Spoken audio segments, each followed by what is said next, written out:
Welcome to another episode of JTV. We're doing virtual interviews now. That's going to be the case, I suspect, for at least the next couple of weeks as we're dealing with the very serious challenge of the coronavirus pandemic.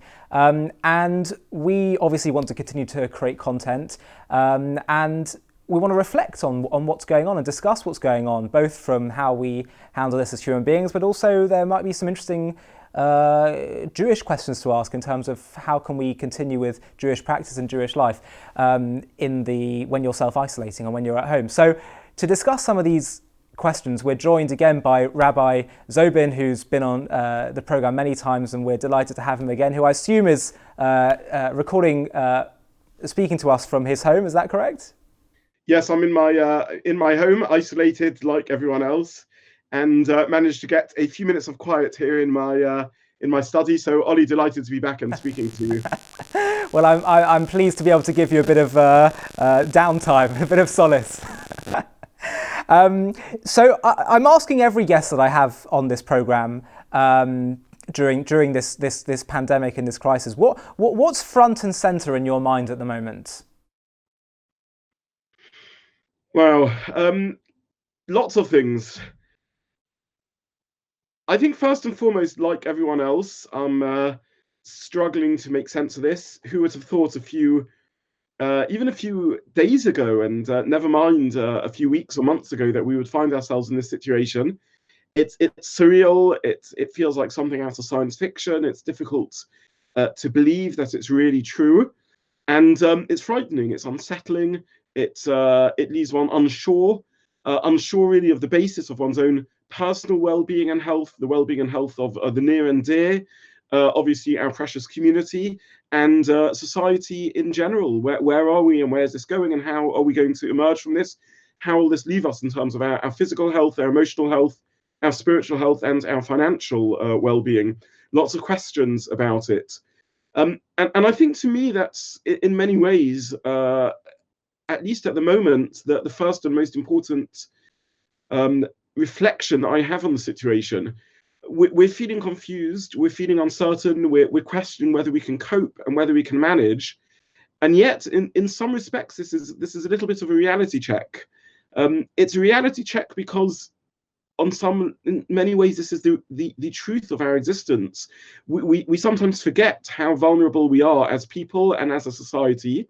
And it reminds us perhaps of those truths. We sort of think we're secure, we think we're safe, we think we're well established, but actually we're not. And at any moment, on a personal and societal level, things can change as radically as they just now have. And I think that's the first thought I have, that we sometimes build for ourselves an illusion of security and forget actually the fundamental vulnerability that lies behind so much of what we do. So that's one reflection, and linked to that is perhaps an opportunity for us to empathize and think about those who are vulnerable so much of the time. People who perhaps always live in a world that's a little confusing, that lurch from crisis to crisis, whether it's in terms of their inner life, their spiritual life, their mental well-being, or their finances, and perhaps so much of the time are truly so vulnerable. And maybe the experiences we're going through, which despite all the fear, ultimately we're so safe. We're in the security of our houses. Thank God we have enough to eat and drink, and we still have electricity. We still have communication using technology. And yet that little bit of uncertainty and insecurity we have perhaps can help us empathize and realize a little bit better what so many people are living with the whole time. So I think for me, those are the two primary thoughts that I have at this moment. Absolutely, and I think what's so unprecedented about this challenge and this crisis is that it's touching so much, if not potentially all of the world, and every human being, and it doesn't discriminate based on race, class, gender, And it's interesting what you said about it's sensitizing us to people's struggles who were going through struggles before this pandemic hit. I learned once that a rabbi told me once that there was a discussion in the Talmud about how did Job, how did he die? And he told me that one opinion is that it says actually it's a fictional story and he never actually existed. He wasn't an actual character. It's just a story that has morals to teach us about theodicy and other such things. And he told me that there was a rabbi, I think it might have been said in the name of Rabbi Chaim Kanievsky, that he said that opinion that he never existed, that's what killed him. That to deny someone suffering and not to actually for people to feel that no one actually listens to them and hears their pain and hears their suffering, that is a killer. And you're right in the sense that perhaps one thing that this can sensitize us to, and maybe one, I don't want to say a redeeming element of this crisis, but a comforting element, is that people feel like we're all in this together and that everyone understands each other's challenges to an extent because we're all touched by this. I think that the distinction you just drew is an important one. It's certainly not for me to speculate as to why this is happening. I wouldn't even dare tread on the territory of putting forward reasons. And I wouldn't even say that it's hard to gauge what's a redeeming feature and what's, can we say that this extent of suffering and misery that so many are going through is somehow justified by this? I can't go near that. But what I can say is we are in this situation. And given that we are in this situation, what can we draw out of it? And we're all thinking about Pesach at this time of year. Every nation has a sort of story they tell, a foundational story about what they are as a people. If you're English, we talk about William the Conqueror, the Battle of Hastings, perhaps the Magna Carta, the Blitz. And these are the stories that sort of form our sense of identity as Brits. And maybe if you're American, you talk about the Founding Fathers and Statue of Liberty and the Declaration of Independence and things like that. We as Jews, the founding story we tell about ourselves is that we were ex-slaves, that we were slaves, prisoners in Egypt, and we've now gone free. And the essence of being a slave is vulnerability.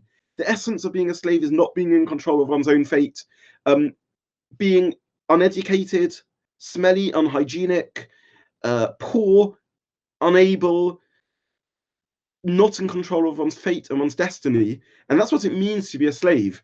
And the reason why the story of Egypt is so central to this time of year, to Pesach, and the Pesach cleaning we're doing, and the Seder preparations we're making, and actually to so much else in the Torah.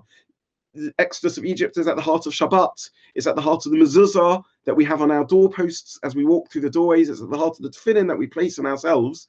So much is built around the story of Egypt because it's telling us that what it means to be a Jew is to be an ex-slave. To be a Jew isn't to be someone living comfortably in a leafy middle-class suburb. To be a Jew is someone who carries around with them in the essence of their identity that they are ex-slaves, that they were former slaves who were vulnerable, who are incapable, and to carry around appreciation of the gift of life and security and freedom that we now have. And that means that as a Jew walks through life, and perhaps if we see someone who is in need, someone who's desperate, perhaps someone sleeping rough on the street, who isn't able, isn't capable, isn't wise, isn't educated, isn't even clean, we're meant to look at them and say, this person is a brother or a sister. This person is what we come from and what we are in our essence. And it seems to me this is a very central message of Judaism. The Torah itself, 30 or 40 times, reiterates, love the stranger because you were once strangers in the land of Egypt. Love the vulnerable, the needy, those who are alone, those who are isolated, because you were once vulnerable, needy, alone and isolated in the land of Egypt. And Pesach called upon us to reflect about this, and the coronavirus calls upon us to really reflect about this. And what you said was so absolutely true. We so much of the time sort of think that we have the achievements, the successes to our own credit. And there are people who are just as good as us and just as wonderful and just as nice and just as kind and just as capable, who have the misfortune of perhaps being born in the wrong part of the world, in the centers of civil war, whether it's in Syria or in Yemen, and are so decapacitated and so alone through no fault of their own. And this is definitely central to the message of Seder night and the message of Pesach, and definitely central to what we're meant to be really thinking about at the moment. I may have shared this with you before, and forgive me if I'm repeating myself, but when we think about just the mere act of turning on a tap of water in the morning, And as we wake up in the morning bleary-eyed and stagger to the bathroom and just turn the tap of water on and the water flows, just think about what's gone into allowing that to happen. So the water's flowing, clean water. It's clearly been flowing through the taps because of the water plant, because it's been cleansed and it's been through a filtration system, because it's been pumped by a pumping station. And then we think about what allows that to happen, who built the water plant, who provides the electricity for the pumping of the water, for the cleansing of the water. And then we think about the pipes, those metal pipes that bring the water to our tap, and the pipes that have been mined somewhere. And then there've been the ore, the metal ore that's been mined has been purified in plants running through electricity. And then what allows the electrical power stations to operate with the mining of the coal in distant lands, and perhaps the oil that's been drawn out of the deserts of Arabia and arrived through tankers on our shores. And before we know it, it's an underestimate to say it's not 1 million, it's not 10 million, it's 100 million people that have been possible just this simple act of water flowing through the taps when we turn the water on. And that's never mind the background, the police and the army, which allow a secure society, which is necessary for all enterprise to take place, and the street cleaners and the dustbin men and the sewage workers that allow us to live in hygienic parts of the world, and of course the hospitals and the medical profession. And before you know it, every moment of our life is only possible because many tens of hundreds of millions have made it possible. And if we think about a man like Bill Gates and what he's achieved, and we ask ourselves what percentage of his success is really down to his own achievement, we realize very fast, born in the right family, with an education, with a workforce that he can tap into, and with the security and health and hygiene and everything else that goes on around. It's an overestimate for any of us to pat ourselves on the back and say even 1% of our success is down to us.